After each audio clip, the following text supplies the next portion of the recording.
هذا القرآن يوحدنا لطريق الخير يوجهنا الله تعالى أنزله ورسول الله بسم الله الرحمن الرحیم. قاعدہ: در دو حمزہ متحرکہ کہ اگر یکی ہم مکسور باشد ثانی یا شود وجوباً چون جائن و ائمتن. کہہ رہے کہ اگر دو حمزہ ہوں اور دونوں کے دونوں حمزہ متحرکہ ہوں اور ان دو حمزوں میں سے کوئی بھی ایک حمزہ مکسور ہو تو دوسرے حمزے کو یا سے بدلنا واجب ہو جاتا ہے، جیسے کہ جائن اور ائمتن. تو اس قاعدے کو سمجھتے ہیں ہم. قاعدے کا حاصل یہ ہے کہ اگر کسی کلمہ میں دو حمزہ اکٹھے ہو گئے اور دونوں کے دونوں متحرک ہیں یعنی ان پہ کوئی حرکت ہے اور ان دو حمزوں میں سے کوئی ایک مکسور ہو تو دوسرے حمزے کو یا سے بدلنا واجب ہو جاتا ہے. دو مثالیں دی مصنف نے، ایک ہے جائن اور دوسرا ہے ائمتن. جائن یہ اصل میں جائن تھا، جائن بر وزن ضاربن، اس میں فاعل کا صیغہ ہے ضاربن کی وزن پر. تو اس کے اندر پہلے دوسرا قاعدہ جاری ہوا اور قاعدہ یہ ہے کہ یا الف زائدہ کے بعد واقع ہے، لہٰذا ہم نے اس یا کو حمزہ سے بدل دیا.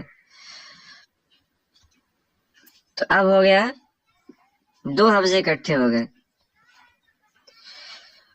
اور ان میں سے ایک مکسور ہے پہلا والا حمزہ، لہذا اس دوسرے والے حمزے کو ہم یا سے بدل لیں گے اور یہ بدلنا واجب ہے.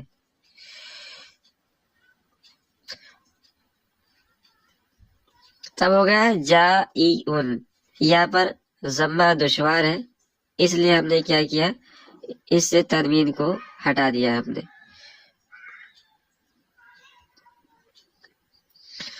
اور اس کے بعد اب دو ساکن اکٹھے ہو گئے تو اجتماع ساکنین کی وجہ سے ہم نے یا کو بھی گرا دیا.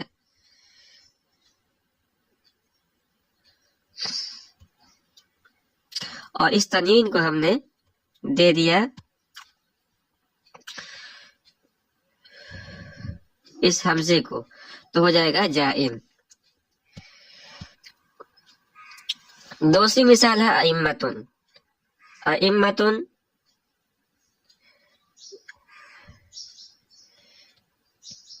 یہ اصل میں تھا ائمتن، ایک حمزہ، اس کے بعد یہ دوسرا حمزہ، پہلے حمزے پر فتح دوسرے حمزے پر کسرہ.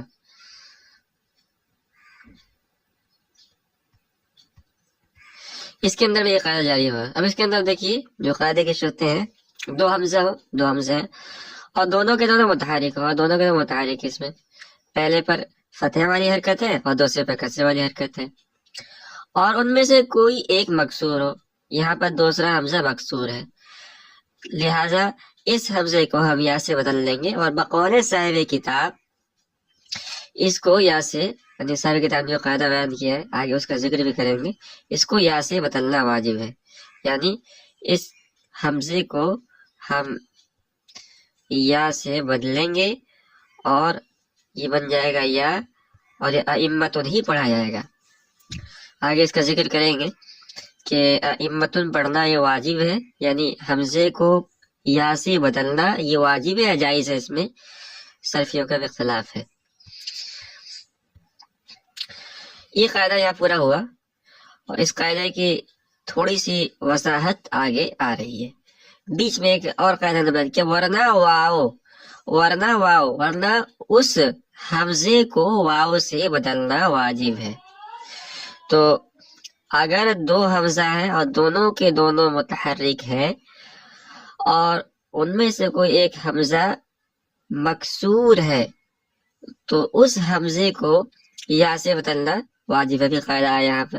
لیکن اگر دوسرا حمزہ یا کوئی حمزہ مکسور نہیں ہے، اس میں کسرہ نہیں ہے، کسرے کے علاوہ کوئی اور حرکت ہے، مثال کے طور پر ضمہ ہے یا فتحہ ہے، تو دونوں شکل کے اندر ہم اس حمزے کو واو سے بدلیں گے، اور اس واو سے بدلنا واجب ہے. صاحب کتاب نے اس کی صراحت نہیں کی وجوب کی، لیکن جس طرف کی کتاب کے اندر لکھا ہے کہ اس حمزے کو واو سے بدلنا واجب ہے. دو مثال لیا ابھی، چو آوادم و املو.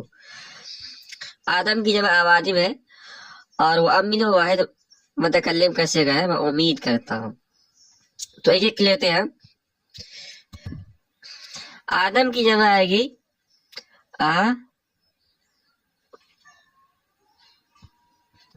آیا دیمو، یا دیمو. اب اس میں آپ غور کریں، دو حمزہ ہیں، پہلا حمزہ تو ظاہر ہے، دوسرا حمزہ و شکل یا ہے.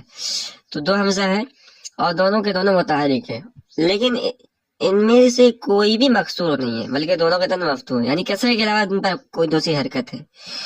لہذا اس دوسرے والے حمزے کو واو سے بدلیں گے، اور بدلنا واجب ہے. چنانچہ ہم اس کو واو سے بدل لیں گے تو ہو جائے گا آوادیمو. اور دوسری مثال دی ہے او ام ملو، یہ اصل میں تھا او ام ملو، او ام ملو، میں امید کرتا ہوں او ام ملو. دو حمزہ ہے، دونوں کا دونوں متحرک ہے، اور ان میں سے کوئی حمزہ مکسور نہیں، بلکہ پہلے حمزے پر ضمہ والی حرکت ہے اور دوسرے حمزے پر فتح والی حرکت ہے. لہذا اس دوسرے والے حمزے کو ہم واو سے بدل لیں گے، اور یہ بدلنا واجب ہے. تو ہو جائے گا وہ ام ملو. یہ قاعدہ یہاں پورا ہوا. اب آگے صاحب کتاب وضاحت کر رہے ہیں کہ جو ہم نے کسرے والی شکل بتائی تھی کہ دو حمزہ اکٹھے ہو جائیں اور دونوں کا دونوں متحرک ہوں، اور ان میں سے کوئی ایک مکسور ہو، تو دوسرے حمزے کو یا سے بدلنا واجب ہے. اس قاعدے کی شکل میں جو وجوب والی بات کہی گئی ہے محل نظر ہے. صرفیہ این قاعدہ را در صورت کسرہ ہم وجوبی گفتند. کہہ رہے ہیں کہ صرفیوں نے اس قاعدے کو کسرے کی شکل میں بھی وجوبی کہا ہے، یعنی اگر کسرہ دوسرا حمزہ مکسور نہ ہو، کسرے کے علاوہ کوئی دوسری حرکت ہو، تو اس حمزے کو واو سے بدلنا واجب ہے. تو متفق علیہ ہے، جیسے اوادم اور اوملو کے اندر. لیکن اگر دوسرا حمزہ مکسور ہو تو اس حمزے کو یا سے بدلنا یہ واجب ہے، ایسا صرفیوں نے کہا ہے. مگر یہ صحیح نہیں ہے. صحیح نہیں ہے مطلب ایک قاعدہ محل نظر ہے وجوب والی، یعنی جواز کے اندر تو کوئی اختلاف نہیں ہے، لیکن وجوب والی جو بات صرفیوں نے کہی ہے محل نظر ہے. زیرا کے دروازے قرات متواترہ لفظ ائمتن بحمزہ دوم آمدہ، اس وجہ سے کہ بعض قرات متواترہ کے اندر لفظ ائمہ حمزہ دوم کے ساتھ ہے قرآن کریم کے اندر. بس معلوم شد کہ قاعدہ مذکور جوازی ہے. اس سے معلوم ہوتا ہے کہ جو قاعدہ ذکر کیا گیا یہ قاعدہ جواز کا ہے، وجوب کا نہیں. اگر وجوب کا ہم کہیں گے تو نعوذ باللہ ماننا پڑے گا کہ قرآن کریم کے اندر جو اس طرح قرات ہے یہ صحیح نہیں، حالانکہ یہ قرات متواترہ ہے. لہذا جب قرات متواترہ ہے، تواتر سے ثابت ہے، اور دوسرے حمزے کو لکھا گیا ہے، تو اس سے معلوم ہو رہا ہے کہ حمزے کو لکھا بھی جا سکتا ہے قرآن کریم کے علاوہ عربی زبان میں، اور نہیں بھی لکھا جا سکتا. قاعدہ حمزہ بعد واو و یائے مدہ زائدہ. ہر وہ حمزہ جو واو مدہ زائدہ یا مدہ زائدہ و یائے تصغیر یا یائے تصغیر کے بعد واقع ہو. تو اگر کوئی حمزہ ہے اور وہ واو مدہ زائدہ کے بعد یا مدہ زائدہ کے بعد واقع ہے، یا تصغیر کے بعد واقع ہے، تو یہ قاعدہ اس سے متعلق ہے. واو مدہ زائدہ وہ واو ساکین ہے جس سے پہلے ضمہ ہو اور وہ کلمہ کا اصلی حرف نہ ہو. جیسا کہ مثال لے رہے ہیں مقروءۃن، تو اس میں جو واو ہے مقروء کے اندر یائے زائدہ یا مد زائدہ وہ یا ساکنہ ہے جس سے پہلے کسرہ ہو اور وہ کلمے کا اصلی حرف نہ ہو. جیسے خطیتن کے اندر یا ہے، اور یا تصغیر سے مراد وہ یا ساکنہ ہے جو اس میں مصغر میں آتی ہے. جیسے وفیسن ہے، چھوٹی کلاڑی جو تصغیر بنایا گیا ہے، تو اس کے اندر جو یا ہے اس کو کہتے ہیں یا تصغیر. تو اگر کسی کلمے کے اندر حمزہ واقع ہو واو کے بعد، یعنی واو مد زائدہ کے بعد، یا مد زائدہ کے بعد، یا تذکیر کے بعد، تو کہہ رہے ہیں کہ جن سے ما قبل گشتہ درا ادغام یا بد جوازن، تو اس حمزے کو اس کے ما قبل والے حرف ہم جنس حرف سے بدل کر اس کے اندر ادغام کرنا جائز ہے. جیسے مثال لے رہے مقروءۃ خطیئۃ اور افیسن. تو مقروءۃ یہ اصل میں مقروءۃ تھا، مقروءۃ